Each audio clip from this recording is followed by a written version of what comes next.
Alors bonjour à tous, un exercice ici de sciences physiques sur de l'eau contenue dans un barrage avec un point A à la cote c'est l'altitude, ZA, et un point B, c'est là où sort l'eau, à la cote ZB. On va prendre comme cote de référence ici le bas du barrage. Donc en fait de l'eau va s'écouler le long, on va imaginer ici une ligne, on appelle ça une ligne de courant d'un fluide. Alors, on va appliquer, afin de trouver la vitesse de sortie de l'eau en bas du barrage, la relation de Bernoulli qui nous dit que 1 demi de la masse volumique du fluide en question fois la vitesse au carré d'un point plus ρgz, masse volumique, fois accélération de la pesanteur fois la cote, plus la pression du point, eh bien c'est un invariant et c'est une constante. C'est-à-dire que ça s'applique entre un point A et un point B. Et grâce à cette relation de Bernoulli, qui est valable le long ici d'une ligne de courant, d'un fluide qu'on dit incompressible, en écoulement permanent indépendant du temps. Voilà, cette relation sera valable si on travaille avec un fluide incompressible en écoulement permanent indépendant du temps. Alors, on y va, on va calculer. Alors, c'est un exercice de niveau terminal, mais on peut le trouver aussi en études supérieures, et vous allez voir que c'est très facile. Il n'y a pas de difficulté. Donc, on y va. On va appliquer ici cet invariant entre le point A et le point B.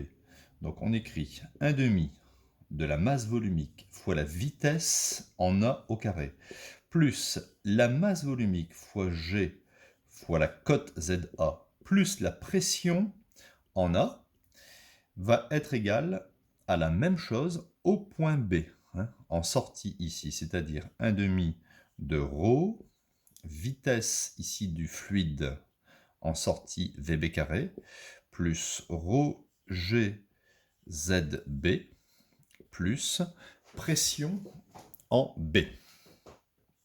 Voilà. Donc j'ai écrit l'invariant au point A et au point B. Maintenant, on va observer deux choses. En physique, il faut toujours voir les termes qui s'annulent. Ici, on suppose que la vitesse ici de l'écoulement de l'eau est quasi nulle en haut du barrage. Donc la vitesse en A est supposée nulle, donc je vais annuler ce terme. Maintenant, la pression en A. La pression en A correspond à la pression atmosphérique, puisqu'on touche l'air. Et la pression ici en B, puisqu'on touche l'air aussi, c'est aussi la pression atmosphérique. Alors je vous rappelle que la pression atmosphérique, on peut considérer que c'est 1 bar, c'est à peu près 101 325 pascal. D'accord, c'est l'unité dans le système international des pressions. 1 bar, 101 325 pascal. Mais ici, on fait un exercice rien qu'avec des lettres. Donc, étant donné que A est à l'air et B est à l'air, PA égale PB égale pression atmosphérique, ce qui me permet d'éliminer dans l'équation les pressions ici au point A et au point B.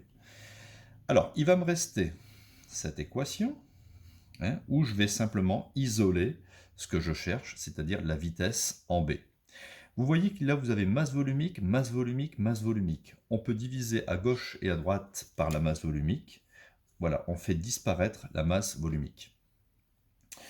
Donc, ça me donne VB carré sur 2 est égal à GZA moins GZB.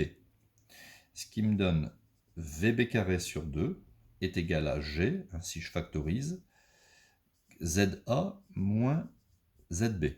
Alors, ZA moins ZB correspond exactement à la dénivellation H. Donc, la vitesse de l'eau ici au point B, VB carré sur 2, sera égale à G fois la différence d'auteur entre A et B. On remonte le 2 et on passe à la racine. Donc là, si on remonte le 2, ça fait 2GH. Et si je passe à la racine, racine de 2GH. Donc voilà, à partir du moment où vous avez une dénivellation H entre deux points ici, cela va générer, à partir d'une vitesse de déplacement ici VA nulle, eh bien vous aurez une vitesse en sortie VB égale racine de 2GH. C'est un petit peu aussi l'expérience, vous prenez une bouteille d'eau, si vous plantez un clou ici au niveau de la bouteille d'eau, l'eau sortira perpendiculairement à la paroi et vous allez générer une vitesse de sortie de l'eau. Alors lesquelles gouttes d'eau auront un mouvement comme ça parabolique.